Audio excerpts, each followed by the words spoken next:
Hello and welcome back to Digital Assets Daily. Good morning, good afternoon, or good evening, wherever you are in your corner of the world. The official launch of Smartlands platform initial listings. So the Kyiv, Ukraine, May 14, 2021, Smartland revealed the initial assets on the asset tokenization platform. And we are delighted to announce the first assets listed on the Smartlands platform. And 3 properties in Kyiv have successfully fulfilled the onboarding stage and are available for investment. They are Liner Business Center Kyiv and 4U Residential Complex Kyiv, B52 Mebli Shopping Center Kyiv. And to summarize the financial part of the listings at the moment, the total value of the property listed is 56 million USD. The total amount of investment target is 16 million USD with IRR from 11 to 15%.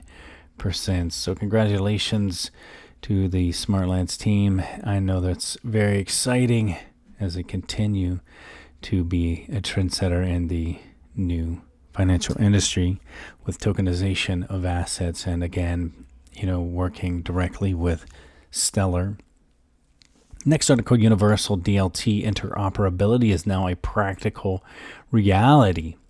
So anyone who's involved in the implementation of DLT-based solutions will need no introduction to the problem of interoperability.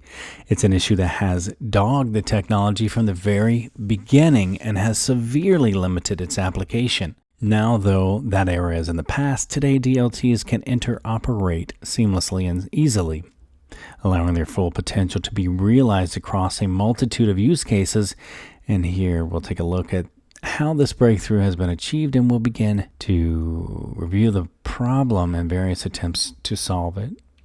So over the years, there have been many attempts to solve the problem of interoperability of the various approaches taken. The World Economic Forum, WEF, identified 3 main categories: cross-authentication, DLT, relayers, oracles, and the API gateway, and which of course begs the obvious question, which is the best path to follow in the search for true universal interoperability.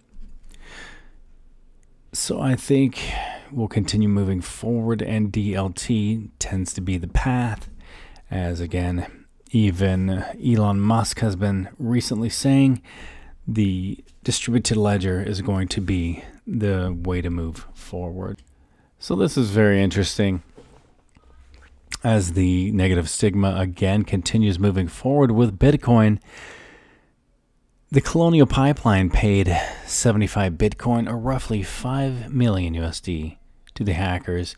If you're not familiar, the Colonial Pipeline was shut down, by hackers into the system. And it's just very interesting. They chose to receive 75 Bitcoin to basically unhack the system. Also, too, Atom hires former Treasury official to help set best practices for crypto firms. The Association for Digital Assets Market, Atom, has hired a former Treasury official as its head of policy. So in his latest role at the Treasury, Baldwin was more entrenched in digital asset policy. As an advisor, he worked with FinCEN on its crypto wallet proposal. He also had a hand in the president's working group statement on stablecoins. At Atom, Baldwin will help execute Atom's strategic initiatives and engage in policy-making activities according to the announcement. And his work will help further develop the best practices Atom has crafted. And since the association is committed to primarily being a standards-setting body, according to its CEO Michelle Bond, in the long term, Atom is aiming to become a self-regulatory organization, an SRO, and stated, "Working with our members, I am confident we will develop best practices and policies that facilitate fair, orderly, and efficient digital asset markets," Bond said in a statement.